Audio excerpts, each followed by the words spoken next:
Harry, today's topic is going to be on the author of the Gospel of Luke, Luke himself. So we're going to read verses 1 to 4 in chapter 1. It says, "Many have undertaken to draw up an account of the things that have been fulfilled among us, just as they were handed down to us by those who from the first were eyewitnesses and servants of the word. With this in mind, since I myself has carefully investigated everything from the beginning, I too decided to write an orderly account for you, most excellent Theophilus, so that you may know the certainty of the things you have been taught." Yeah, like actually what caused me, I was looking for a Christmas story is actually so I opened the Gospel of Luke because that's where the Christmas story is. So I thought, now what can I find here for another topic? And so I read the first few verses as maybe that's the topic because Luke he was a Gentile. He wasn't a Jew. He says that a lot of people have already written about Jesus. And so who already has written? Well, we have Matthew, Mark, and John. Well, what did they write? Well, just maybe we kind of recap that. Matthew, he wrote to explain to the Jews why Jesus is the Messiah. Even in the beginning, he talks about Jesus being born and how that, just a very short story about that. And he talks about the wise men. So, who are the wise men? The wise men were from the East. And well, who were they? Well, they were likely Jews from the east that came to Jerusalem to visit the baby Jesus. They had seen a star.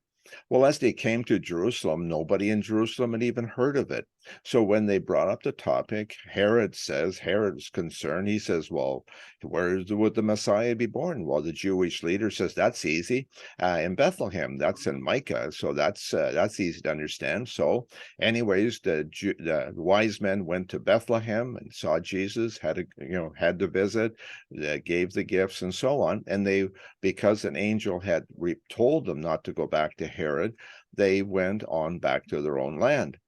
But where were all the Jewish leaders in that? Well, that he was there to prove that Matthew was showing that the Jewish people missed that opportunity.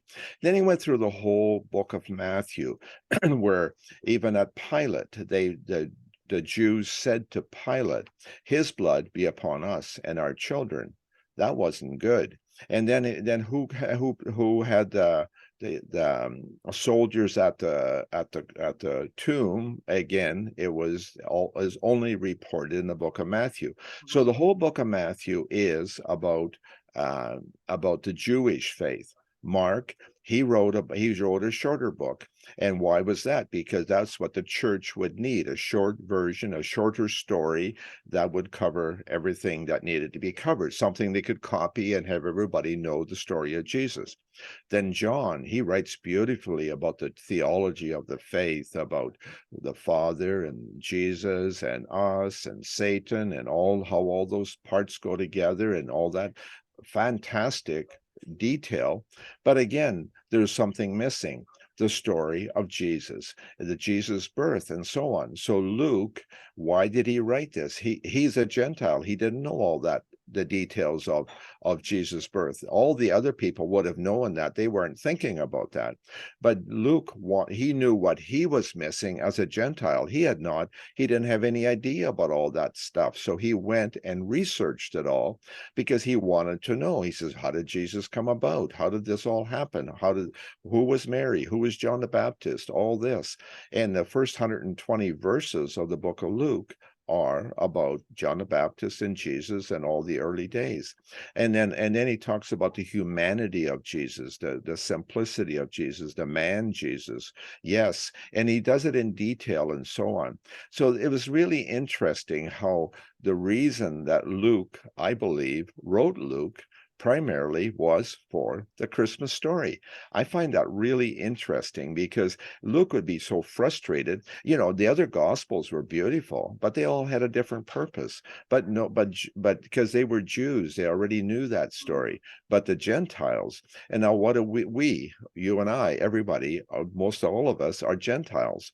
So what gospel do we use for evangelism?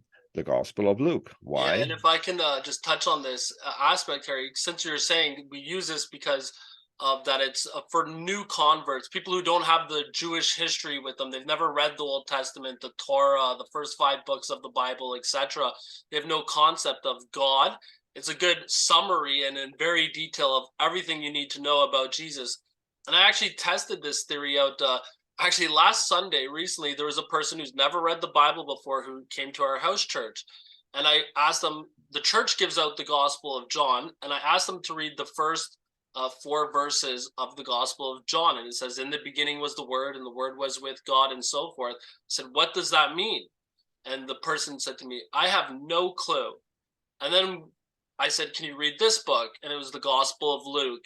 And it was still difficult. I have admitted that before, but a lot easier to understand. She knew that I was going to be going into research about Jesus and so forth. So this is why we use the Gospel of Luke, because this is the purpose that the author had in mind. Yeah, and he was a Gentile, and he knew what was missing in his life, because the other gospels are beautiful gospels, but don't cover the story. And Luke is a really quality storyteller. And then he, of course, makes the book of Acts later. But again, marvelous detail. Yeah, the other gospels, we need them desperately for their own purpose. We needed Mark for a short book, we needed Matthew for the transition, and we desperately need John for the theology of our faith. We would never understand the theology properly without John, but we needed something for us, for simple folks, for evangelism, for people that don't know Jesus, to get to know about him. So to me, it's the Christmas story, and it's about a simple book. Amen. And praise be to God for that journey that was Yep. accomplished. Thanks, Harry. Thank you.